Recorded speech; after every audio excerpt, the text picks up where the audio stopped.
Yes guys, what's up? Welcome back to another video. Today we are going to be making my early 2021-22 Premier League predictions for the new season. We'll make updated predictions the day before the season starts, but I thought let's make up quick predictions now. We can compare it to what changes between now and the start of the season. Obviously plenty of transfers still to happen.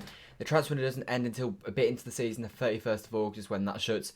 So plenty can change. Before we get into today's video, make sure to leave a like and subscribe, as well as pressing the notifications button so you're notified as soon as I upload. We've got many videos to come now. The season just around the corner. Pre-season starts for Manchester City on Tuesday, so all types of City content coming your way. Also, before we get into today's video, a massive shout out to the sponsors, One Football. Make sure to go and check them out. The link is at the top of the description. It is a completely free app. It is the #1 football app in my opinion. It has all you need. It has the latest scores of all the games you can care about. You can press notifications on for all of them. It has over 160 different leagues that it covers, and it also can cover transfer news and stuff. So if you're like me, you're a City fan, you select Man City as your favourite team, and you can get notifications for all the latest transfer news, all the latest scores.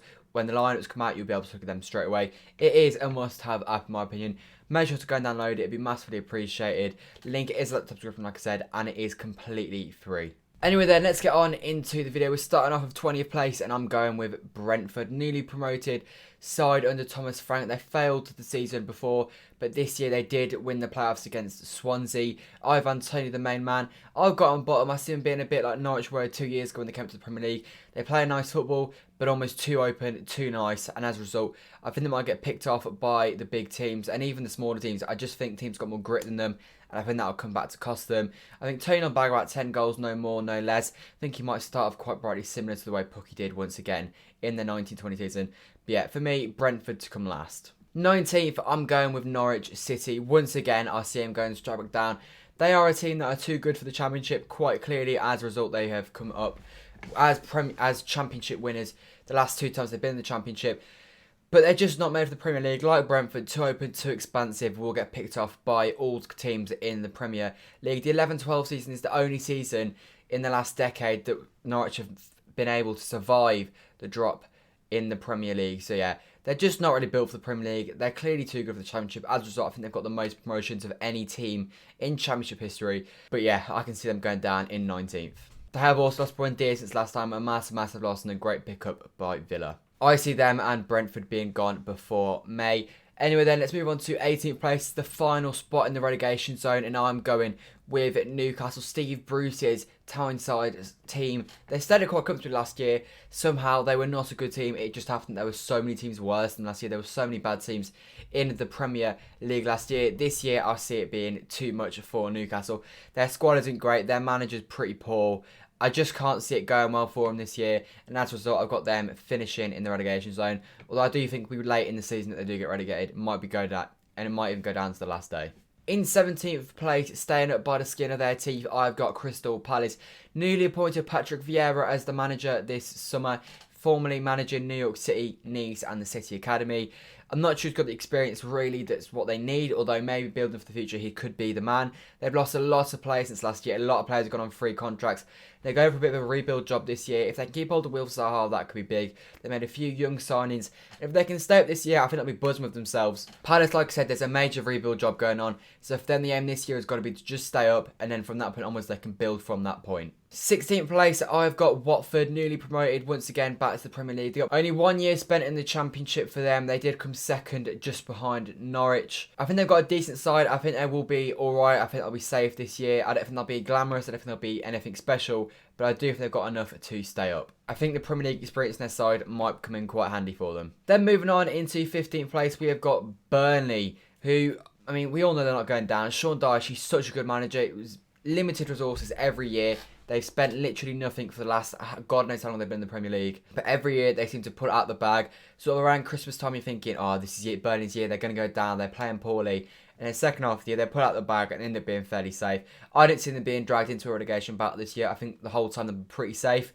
Always in and around there, but always enough points away to the point where you never really think they're going down. I see Burnley finishing 15th. Next, in 14th, I've got Brighton Hove Albion. Last year, staying up near the end of the season. It looked for a long time like they might end up going down, which is very harsh on them. On expected points, they were predicted to come near the top 4 last year. The amount of chances they create is ridiculous, and the amount of chances they miss is also absolutely ridiculous. Brighton are a team that should not have been down there considering the kind of football they play and how good of a team they actually can be. I do like the way Brighton play, and as a result I think they will be safe once again this year. A slight improvement on last season. I think Graham Potter is a very good manager. Losing White to Arsenal will be a blow to them, and if they lose Yves Bissouma, that will also be a very big blow. And if they do lose Yves Bissouma, I can see them dropping a few places down from where I'm staying now. But I do think now good enough to stay clear of relegation this summer. Next up, we've got Southampton, a season that ended really poorly for them last year. It started with such promise. Since that 9-0 defeat to Leicester, it seemed like a real turning corner for Ralph Hasenhüttl's side. And they were absolutely on fire. They ended the 2 seasons ago very, very well. They started last season brilliantly. They were sort of in a European fight. They were sort of around Aston Villa's position. And then the new year came, they beat Liverpool, and from that point onwards, they were just dreadful. They failed to beat a 9-man Newcastle. They were really, really struggling, and in the end, they even got pulled into a relegation battle, sort of. I do think they are good enough to stay up, though. They've got a decent little team there. Ralph Hasenhüttl's a very, very decent manager. If they lose James Ward-Prowse, they might find themselves in a bit of trouble.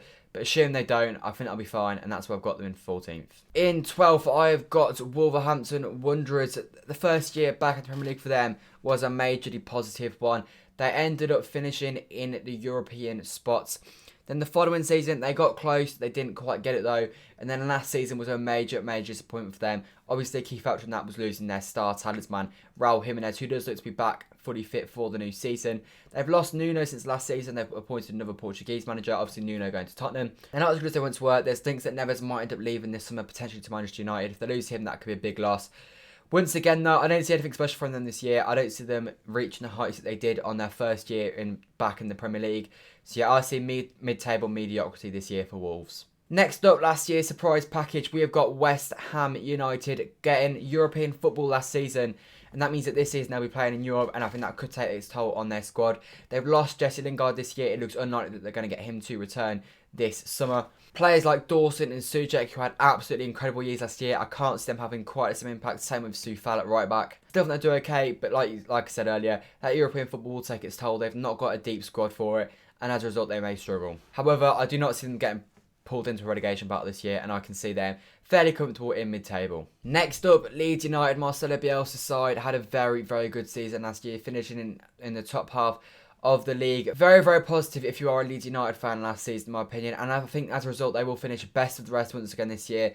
I think above them, I think that mould will be difficult to break, that sort of top 9, but I think they're very comfortably the best of the rest, and they may even break it. Them and Villa are sort of at the top of the rest. Losing Rafinha could be an issue if they don't go on to lose him. I think I'll keep hold of him though, and as a result, I think I'll be fairly comfortable in 10th place. Once again, maybe beating a few of the big teams. 9th place, we have got Aston Villa, a decent summer this year. Obviously, Jack Grealish saga impending, and that could have a major impact on where I see them finishing, and that might change massively where they finish in my pre-season predictions. Without Grealish, they did look very poor last year, and as a result, that may have a major impact. But with Grealish, they are one hell of a team. And then when you consider they've added the likes of Buendia into this, they could add a potential James Ward-Prowse to this.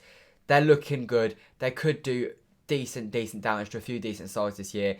And if they're lucky, they may even finish above one of the big hitters. I don't quite think they've got enough in their squad at the moment, though, to push into that sort of top 8 mould. And so, yeah, for me, Villa in 9th. Next up, Spurs in 8th, a major drop-off for them. They're very likely to lose Harry Kane at the moment. City looking very, very confident signing him at the moment. Nuno's an okay appointment for them, not kind of the stature they wanted, especially when you consider their last manager was Jose Mourinho, an established winner. They're not looking to do too much in the market. They're looking at Damsgaard, the Norwegian prodigy, who could be a very, very decent signing. But if they lose Kane, they won't replace him. And that 30 goal a season hit in their squad is going to take a big, big hit. As well, you've got to remember, if Kane leaves, then Son is probably not going to perform to the same level. So yeah, I can see it being a fairly bleak year for Spurs, although they have got the Europa Conference League to win, I guess. Next up, finishing above Tottenham for the first time since 2015-16 is Arsenal. They've been positive in the transfer market so far, signing Lokonga. They look set to sign Ben White, and there's also Nuno Tavares at left back for a bit of cover with Kieran Tierney. A link with Locatelli looks like he's going to Juventus though, but if that falls through, Arsenal could potentially be an option for him. That'd be a mega signing for me. I see a slight improvement from them this year. Still not great stuff from them. Arsenal in 7th place still isn't right. But yeah, even with their improvements, I still don't see it being enough.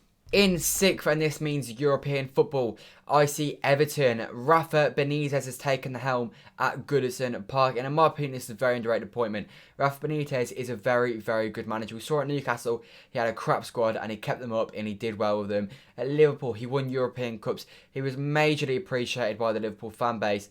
And as a result, I think he's going to do fairly similar with Everton, maybe even bringing like an FA Cup or something here. In my opinion, this could even be a better suited manager for Everton than Carlo Ancelotti was. They needed depth this summer and they've added to it. Although the signings of Townsend, Begovic, they sound like pretty naff signings. These are going to be backups to the players that they already have, and this is something they needed. Their squad lacked depth last year, and as a result, they faded out the second half of the season. This year, they're less likely to experience that with these signings. Maybe one or two signings away from probably pushing up this league, but I definitely can see them qualifying for European football next season. In fifth place, they bottled top four the last 2 seasons, and I can see them bottling it again. I got Leicester in fifth, last season's FA Cup winners. They've done it decent so far in the market. Patson, Daka, Ryan Bertrand, and Samari.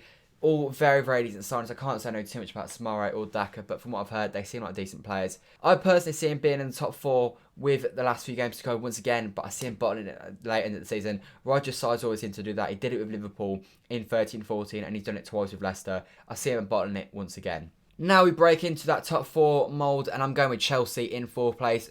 A lot of people seem to back Chelsea as potential title favourites this season, after they won the Champions League last May. For me though, I see the absolute opposite. Maybe it's just because I'm a bit bitter from the Champions League final. I see him underperform massively this season. If they go and sign Erling Haaland, that could absolutely change things, obviously. I see Tuchel gone by April though. I really, really think that Chelsea can have a rough season this year. I think that'll be well and out the Champions League conversation sort of in March, April time. They'll get a new manager in, he'll hit the ground running, and just like Chelsea do, they'll be behind him, a new manager once again. And they'll somehow get top four late in the season because Leicester will bottle it. That's what I'm predicting anyway. Like I said though, transfers like Eden Hazard, Erling Haaland could absolutely change my opinion on this. Now moving on to third place, we have Liverpool. Signings so far, not really impressed me if I have to say. Konate is a very decent player. They also have Van Dijk back this summer, which is going to be a major, major difference. They lacked him massively last season. And Konate alongside Van Dijk, that could be a formidable partnership. I still don't think it's enough though. In my opinion, they need to be moving in that front three this summer. Mane and Firmino just didn't look at it last season at all. Obviously, Jota should be fit for the whole season this year. Well, they're hoping for at least. I hope not. But yeah, in my opinion, they need an attacking option. They need to replace Gini Wijnaldum as well. So yeah, for me, I don't think Liverpool have quite got it. And as a result, I've got them in third. Next up, second place, I've gone with our Manchester rivals, Manchester United, for this one. It's been a decent summer so far for United. Jadon Sancho, that saga finally completed. £73 million plus add-ons for the Dortmund English starlet. Varane is looking very close, and midfielder is also looking likely. If they can complete all of this, then Man United really are in business. The only thing holding Man United back from a title challenge, in my opinion, the manager, Ole Gunnar Solskjaer. Off the new contract very recently, I think it's a 3-year deal taking him to 2024 with an option to extend at the end of the contract. And in my opinion, he's just not quite the level. They could potentially lose Pogba as well to PSG. That'd be a major loss for them. I rate Pogba very highly. Although he doesn't perform too consistently, on his day, he's world class. He's one of the best midfielders in world football. But yeah, that's Man United. Now moving on to my champions for the 21-22 season, retaining the title for the second time in their history, Manchester City. So far this window, very, very disappointing. Bar Scott Carson, absolutely zero movement. But we are working on 2 mega deals, which I'm assuming are going to happen in this sense. If neither of these deals happen, my predictions could very well change. Kane and Grealish could be the difference. We're talking about 2 of the best players in the Premier League. In my opinion, the top 5 Premier League players include Grealish, Kane, Kevin De Bruyne. If City sign Kane and Grealish, we'll have 3 of the top 5 players in the Premier League, which would be absolutely filthy. The goals, the creativity would have the lot, and I just can't see people getting near us. The left-back issue is still an issue for me, and potentially a midfield problem could be a factor. But still, I think City will have enough to get over the line this year and once again win the Premier League, making it our 8th title in Football League history. Anyway, that's my predictions for the Premier League 21-22 seasons. I will update these the day before the season starts. Make sure to stay tuned for that. Make sure to leave a like and subscribe if you're not already, and leave your Premier League winners in the comments below. I'm interested to know what you guys think. That's all for me today. I'll be back again tomorrow with a preview of the Preston pre-season friendly. That's all for me today, and I'll be back again next time. Goodbye.